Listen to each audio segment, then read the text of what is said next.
Save गरकट tree मगर कीमत 10 pound, सेव गरकट टी शर्ट 37 पाउंड, सेव गरकत हैंड बैग, सेव गरकत परफ्यूम और अनगिनत चीज़ें जो आज मार्केट में गरकट ट्री के नाम से खूब प्रमोट की जा रही हैं और आवाम में इस दरख्त को बचाने की मुहिम चलाई गई है।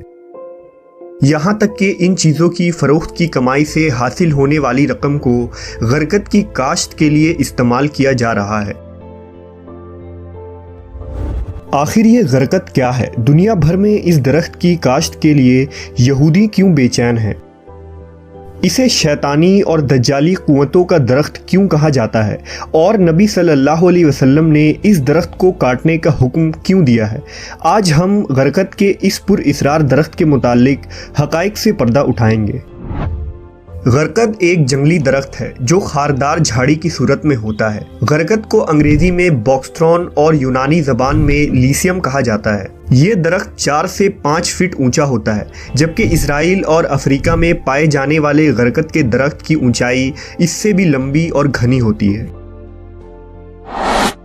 इस्लामी तारीख में गरकत का पहला जिक्र हिजरत के फ़ौरन बाद मिलता है, जब मदीना मुनव्वरा में मस्जिद नबवी की तामीर की जा रही थी तो एक सहाबी हज़रत असअद बिन ज़रारा रज़ी अल्लाह तआला अन्हु इंतकाल कर गए। नबी सल्लल्लाहु अलैहि वसल्लम ने उनकी तदफीन के लिए जिस जगह का इंतखाब किया वो बकी अल गरकत कहलाती थी। बकी उस ज़मीन को कहते हैं जिसमें दरख्तों या पौधों की जड़ें बाकी रह जाएं, और उस जगह पहले गरकत की झाड़ियाँ थीं। ये जगह मुसलमानों का कब्रिस्तान करार पाया।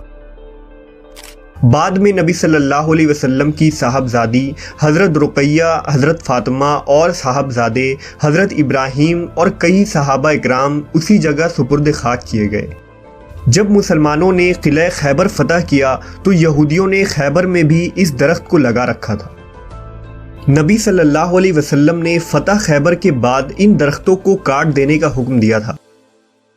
हज़रत उमर के दौरे खिलाफत में यहूदियों को अरब से निकालकर इराक और शाम में बसा दिया गया और खैबर के ज़मीनों के बदले उन्हें दूसरे मकामात पर ज़मीनें दे दी गईं। हज़रत उमर के दौरे खिलाफत के आखिरी ज़माने तक इस दरख्त का अरब से मुकम्मल सफाया हो गया था, लेकिन फिर बाद में आने वाले खलीफा और बादशाहों ने यहूदियों को उन मकामात पर गरकत की काश्त करवाने की इजाज़त दे दी जहां वो आबाद थे। अब सवाल ये उठता है कि नबी सल्लल्लाहु अलैहि वसल्लम ने खुसूसन गरकत को काटने का हुक्म क्यों दिया था, जबकि कुरान और हदीस में शजरकारी यानी पेड़ पौधे लगाने को सदक़ा जारिया करार दिया गया है। सही बुखारी की रिवायत के मुताबिक रसूलुल्लाह सल्लल्लाहु अलैहि वसल्लम ने फरमाया, जो मुसलमान भी दरख्त लगाए या खेती बाड़ी करे और उसमें परिंदे, इंसान और जानवर खा लें तो वो उसके लिए सदका है। इसके अलावा जंग के दौरान नबी सल्लल्लाहु अलैहि वसल्लम ने सिपाहियों को ये तंबीह की थी कि रास्ते में किसी भी पेड़ या खेत खलियान को ना काटा जाए और ना नुकसान पहुंचाया जाए। शजरकारी की इतनी फजीलत होने के बावजूद आप सल्लल्लाहु अलैहि वसल्लम ने गरकत के दरख्त को काटने का हुक्म आखिर क्यों दिया था? दरअसल ये दरख्त यहूदियों का पासबान है और क़र्ब क़यामत में इस दरख्त का एक अहम रोल होगा। लिहाजा हज़रत अबू हुरैरा से रिवायत है कि रसूलुल्लाह सल्लल्लाहु अलैहि वसल्लम ने फरमाया, क़यामत कायम न होगी यहाँ तक कि मुसलमान यहूदियों से जंग करेंगे और मुसलमान उन्हें कत्ल करेंगे। यहाँ तक कि यहूदी पत्थर या दरख्त के पीछे छुपेंगे तो पत्थर या दरख्त कहेगा कि ए मुसलमान, ए अब्दुल्लाह, ये यहूदी मेरे पीछे है, आओ और इसे कत्ल कर दो, सिवाय शजर गरकत के, क्योंकि वो यहूद के दरख्तों में से एक दरख्त है। यही वजह है कि मुफस्सरीन ने शजर गरकत को शजर यहूद और गोंगा दरख्त और दज्जाल का साथी भी करार दिया है। इस दरख्त को ईसाई किताबों में खासकर इंजील में शैतानी कुव्वतों का दरख्त भी कहा जाता है। वाज़ह रहे कि यहूदी कौम अपने मज़हब से ज़्यादा इस्लाम की सच्चाई पर यकीन रखते हैं। उनके उलमा और मुहक्किकीन कुरान और हदीस का मुताला करके अपनी तरक्की की राहें खोलते और मुसलमानों की कमज़ोरियों पर गिरफ्त करते आ रहे हैं। यही वजह है कि आज भी यहूदी गरकत को अपना पासबान दरख्त मानते हैं, जो क़यामत से पहले होने वाले अजीम जंगों में उनका मददगार साबित होगा। यहूदियों को आखिरी नबी हज़रत मोहम्मद सल्लल्लाहु अलैहि वसल्लम के ज़बान मुबारक से निकलने والے ہر لفظ کی سچائی پر مکمل یقین ہے۔ اس بات کا سب سے بڑا ثبوت یہ ہے کہ آج یہودی غرقت کے کاشت پر لگے ہوئے ہیں۔ اسرائیلی حکومت پچھلے 40 سالوں سے غرقت کی شجر کاری یعنی پلانٹیشن میں مصروف ہے۔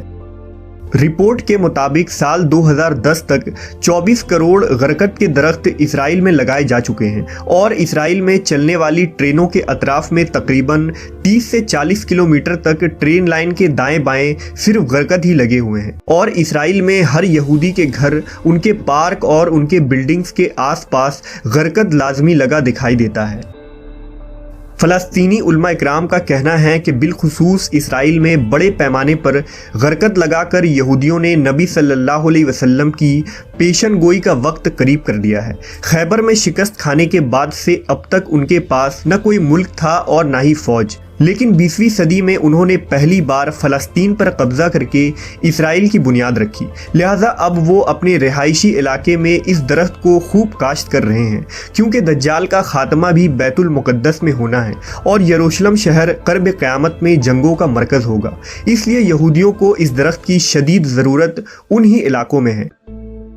مارکیٹ میں آج غرقت کو مزید مشہور کرنے اور عام کرنے کے لیے غرقت کے درخت والے تصویر کی ٹی شرٹ، ٹوپیاں، پرفیومز، بیگ اور دیگر چیزیں فروخت کی جا رہی ہیں۔ اگر اس ٹی شرٹ کو غور سے دیکھیں تو اس میں ایک مرد اور ایک عورت غرقت درخت کے پیچھے چھپے ہوئے نظر آ رہے ہیں، جو اس تھیوری کو اور بھی زیادہ مضبوط بنا دیتی ہے کہ غرقت کو آخر انٹرنیشنل لیول پر کیوں پروموٹ کیا جا رہا ہے، اور یہودی نبی صلی اللہ علیہ وسلم کی حدیث سے کتنی واقفیت رکھتے ہیں۔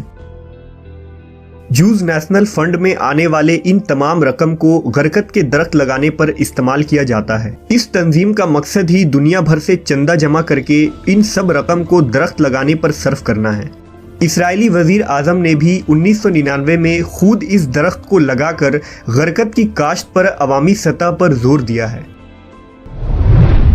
یہود و نصارہ آج آخری نبی حضرت محمد صلی اللہ علیہ وسلم پر ایمان نہ لانے کے باوجود آپ کے ہر الفاظ اور پیشن گوئیوں پر پختہ یقین رکھتے ہیں۔ بحیثیت مسلمان ہمیں آج خود کا محاسبہ کرنا چاہیے کہ کیا ہم آج خود کو محمد صلی اللہ علیہ وسلم کے امتی کہلوانے کے باوجود آپ کے تعلیمات پر عمل پیرا ہیں؟